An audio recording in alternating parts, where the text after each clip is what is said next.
Good morning.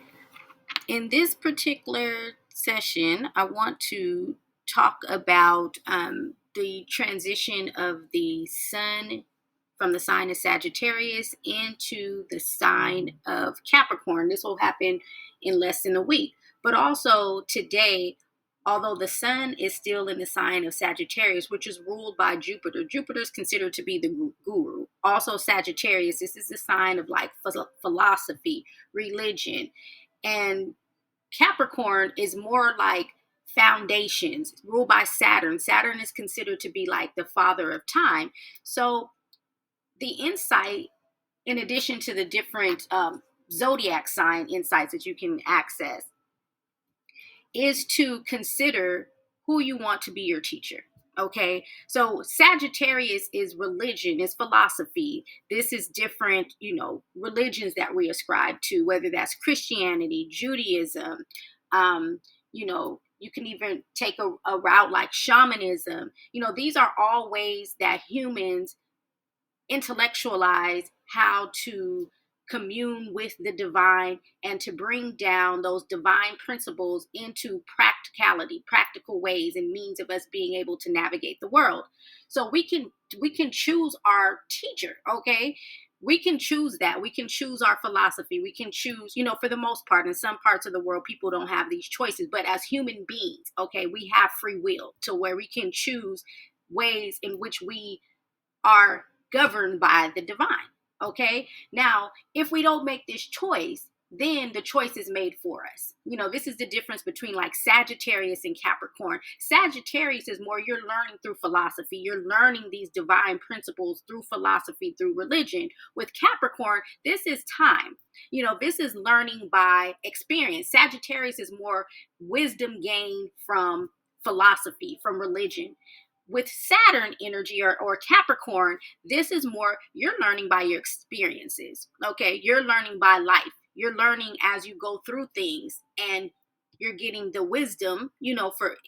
For the most part. Okay, we mature in life and we gain knowledge and wisdom from our experiences. Okay, that typically is a lot of times could be the hard way for the most part, because that's when we'll bump against things. We'll have issues, we'll have challenges, and then from those things we'll learn from them. Where with philosophy, religion, these are things that have already been tried and true and tested from others. Okay, so these are methods that have already been put together from other philosophers, religious teachers, monks, gurus.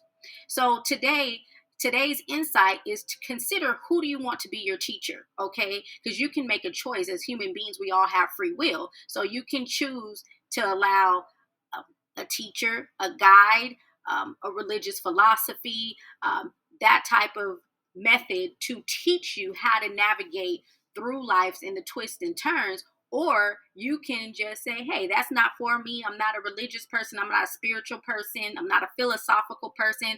I'm an ethical person. I'm a moral person. And it's not grounded in any of those types of things.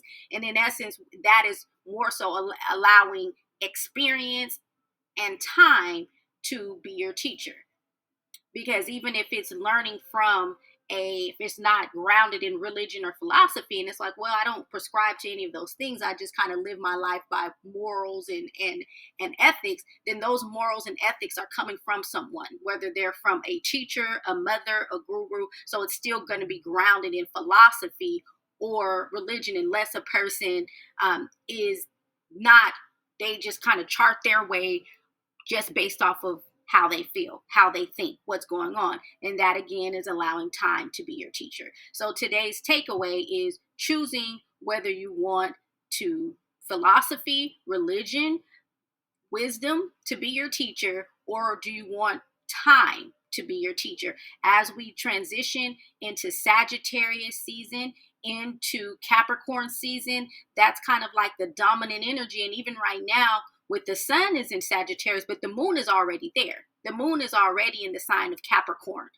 The sun will catch up with the moon, even though the moon will kind of keep moving on and being in another sign.